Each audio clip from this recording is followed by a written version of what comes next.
Selamat pagi, selamat siang, selamat sore kepada Ibu Cipita, selaku dosen pengampu mata kuliah Manajemen Retail.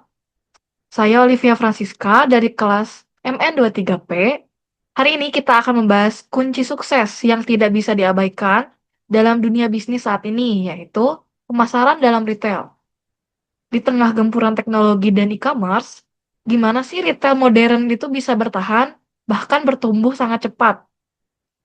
Jawabannya itu terletak pada strategi pemasaran yang cerdas.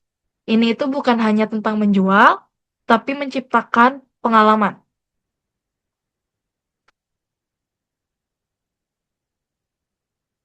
Mengapa sih pemasaran retail itu penting? Mungkin kita berpikir dengan berkembangnya e-commerce, toko fisik itu udah nggak penting atau nggak relevan. Anggapan ini tuh keliru atau kurang tepat, karena faktanya 86% penjualan retail masih terjadi di toko fisik. Ini angka yang sangat besar. Lalu, mengapa pemasaran retail itu penting? Yang pertama itu untuk menarik pelanggan baru. Ini itu adalah pintu gerbang untuk membuat orang tahu dan datang ke tempat kita. Selanjutnya, yaitu mempertahankan loyalitas. Dengan pemasaran yang efektif, mengubah pembeli satu kali menjadi pelanggan setia. Yang ketiga itu ada meningkatkan penjualan yang signifikan. Seperti contoh nyatanya itu, ada supermarket yang rajin untuk mengadakan promosi mingguan, dapat meningkatkan kunjungan hingga 30% besarnya. Pemasaran itu adalah mesin pertumbuhan omset kita.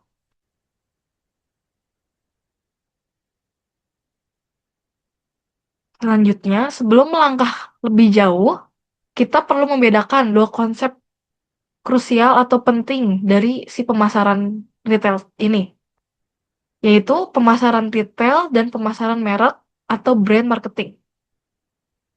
Pemasaran merek atau brand marketing fokus pada jangka panjang. Tujuannya itu untuk membangun citra, reputasi, dan loyalitas emosional.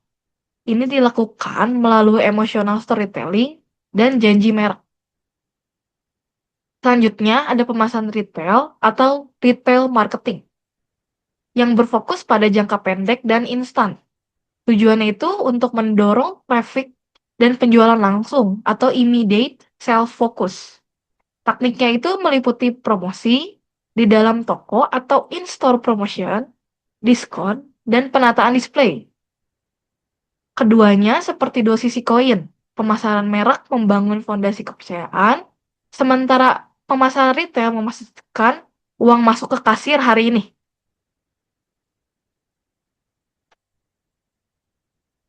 Selanjutnya itu ada memahami pelanggan adalah langkah awal.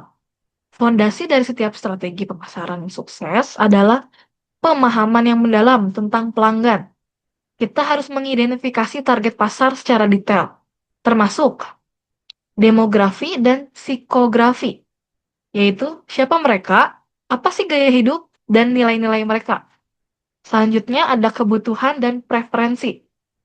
Apa sih masalah yang mereka coba pecahkan dengan produk kita? Selanjutnya ada perilaku belanja. Kapan dan bagaimana mereka membeli? Mengapa ini penting? Karena dampaknya itu sangat luar biasa. Studi dari McKinsey menunjukkan bahwa personalisasi seperti rekomendasi produk berdasarkan riwayat pembelian dapat meningkatkan loyalitas pelanggan hingga 40% besarnya. Pengalaman belanja yang personal adalah nilai tambah yang sangat signifikan. Memasuki tahun 2025, tiga pilar strategi modern yang harus kita adopsi adalah yang pertama ada omnichannel. Ini itu bukan sekadar punya toko fisik dan online, ini itu adalah integrasi mulus. Pelanggan bisa memesan melalui online, mengambil di toko, dan mengembalikan melalui aplikasi. Pengalamannya itu juga harus terpadu. Yang kedua ada social commerce, yaitu media sosial bukan lagi tempat pajangan. Data menunjukkan 55% Gen Z membeli langsung melalui platform seperti Instagram dan TikTok. Retail juga harus mengintegrasi fungsi belanja langsung ke platform sosial.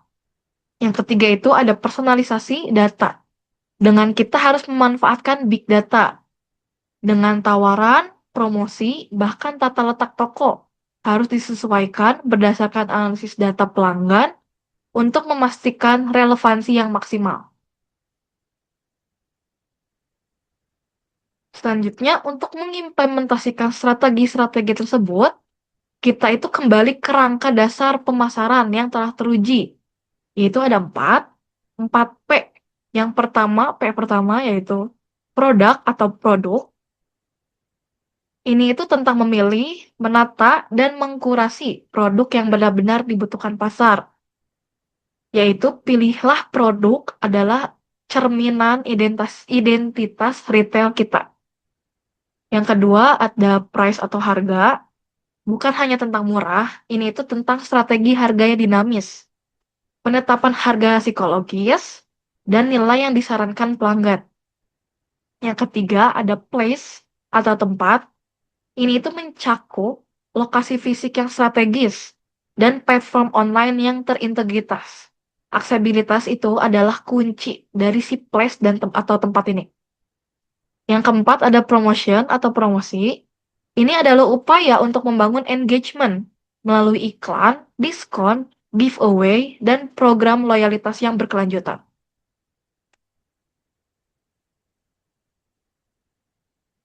Selanjutnya, gimana sih kita menjalankan pilar si promosi tersebut? Melalui komunikasi pemasaran yang terintegrasi, ini itu terdiri dari beberapa elemen. Yang pertama, ada iklan atau advertising. Dengan membangun kesadaran merek skala besar melalui media cetak, digital, atau siaran. Selanjutnya ada promosi penjualan dengan melakukan taktik yang memicu pembelian instan seperti diskon, bonus, atau program beli satu gratis satu atau buy one get one yang biasa kita dengar. Yang ketiga itu ada pemasaran langsung atau direct marketing, yaitu komunikasi personal melalui email atau SMS yang membangun hubungan jangka panjang antar pembeli atau pelanggan. Yang terakhir itu ada penjualan personal atau personal selling, yaitu dengan interaksi tatap muka secara langsung yang memberikan solusi khusus dan personal untuk setiap kebutuhan pelanggan. Selanjutnya, mengingat 86% penjualan masih terjadi di toko fisik, pengalaman di toko juga harus menjadi fokus utama kita. Kita juga perlu mengubah toko dari sekedar tempat transaksi menjadi destinasi bagi pelanggan dengan mengubah tata letak menjadi lebih menarik, yaitu desain yang intuitif dan mudah diakses, membantu navigasi, tapi juga dirancang untuk mendorong impulse buying atau pembelian impulsif. Yang kedua, ada visual merchandising, yaitu etalase dan display produk harus yang memikat. Ini adalah seni bercerita visual yang menciptakan daya tarik kuat bagi pelanggan. Selanjutnya, ada suasana toko, pencahayaan yang tepat, musik latar yang sesuai, dan layanan pelanggan yang ramah. Itu dapat menciptakan pengalaman berbelanja premium yang membuat pelanggan ingin berlama-lama di toko kita.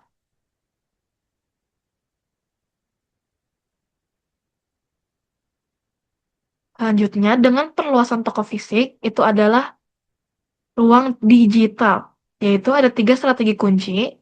Yang pertama, ada platform utama dengan memanfaatkan platform visual seperti Instagram, TikTok, dan Pinterest untuk menjangkau audiens yang beragam. Yang kedua, ada konten yang berkualitas dengan melibatkan audiens dengan video produk, giveaway interaktif, dan testimoni autentik untuk membangun kepercayaan pelanggan. Yang terakhir, ada iklan tertarget, yaitu dengan jangan menyebar iklan secara acak. Kita itu bisa memanfaatkan data digital untuk menampilkan iklan yang sangat relevan, yang pada akhirnya itu akan meningkatkan return on investment kepada kampanye kita sendiri.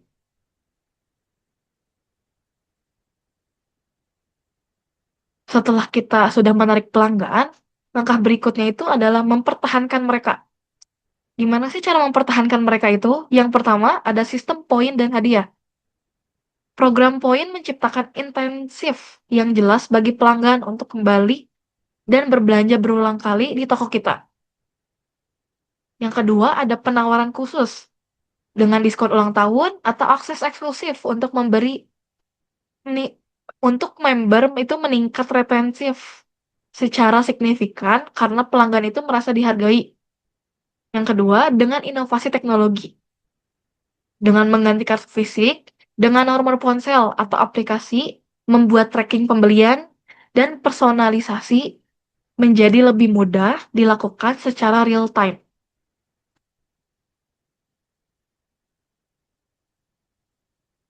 Selanjutnya ke tantangan pemasaran retail. Kita tidak memungkiri, tentu saja jalan menuju sukses itu nggak mulus sama sekali.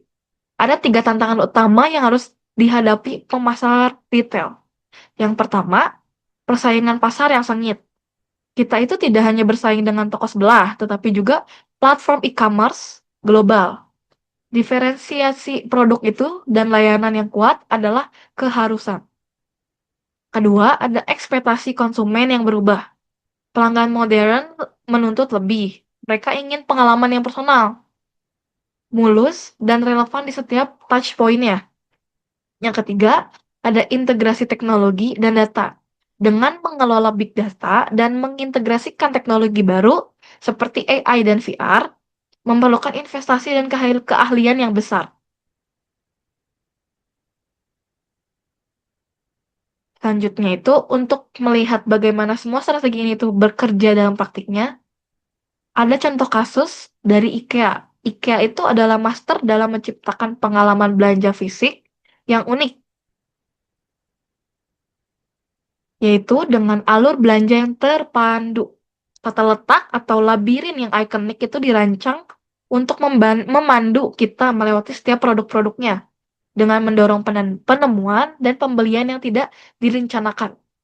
Yang kedua, ada display ruangan yang inspiratif. Produk itu tidak hanya ditaruh di rak, tapi ditampilkan dalam set ruangan yang realistis dengan membantu pelanggan memvisualisasikan produk di rumah mereka. Jadi layout-layoutnya itu tergambar di pikiran pelanggannya gitu sebelum membeli. Yang terakhir ada pengalaman yang lengkap. Ada restoran, IKEA, kafe, atau area bermain anak yang mengubah kunjungan ke IKEA itu menjadi aktivitas keluarga yang menarik, yang diperpanjang, meningkatkan waktu tinggal di toko dan potensi pembelian yang besar. Lanjutnya itu, lalu bagaimana sih kita mengatasi tantangan tersebut dengan melangkah ke masa depan, yaitu AI dan personalisasi lanjut. Dengan memanfaatkan kecerdasan buatan atau AI itu sendiri untuk rekomendasi hyper personal, pengalaman belanja prediktif, dan layanan pelanggan otomatis yang 24/7. Yang kedua, dengan pengalaman yang imersif, dengan memungkinkan pelanggan mencoba pakaian secara virtual atau melakukan tur toko digital dari rumah. Selanjutnya, ada keberlanjutan dan etika.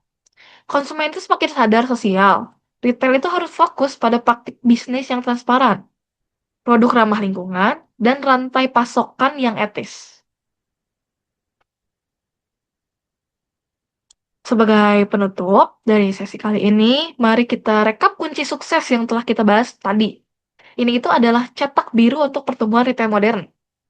Yang pertama, pahami pelanggan dengan menggunakan data untuk personalisasi kita. Yang kedua, integrasi saluran dengan menciptakan ekosistem omnichannel yang kohesif. Ketiga, ada ciptakan pengalaman, desain customer journey yang berkesan di setiap titik kontak. Selanjutnya, ada investasi jangka panjang. Pemasaran retail itu bukanlah biaya, melainkan investasi strategis untuk pertumbuhan yang berkelanjutan. Mungkin cukup sekian dari saya atas pemaparan materi kali ini. Mulai sekarang itu kita boleh deh coba fokus pada strategi-strategi ini untuk memenangkan persaingan di era digital dan omni-channel yang terus berkembang. Terima kasih. Selamat siang, selamat sore, dan selamat malam kepada Ibu Cikwita.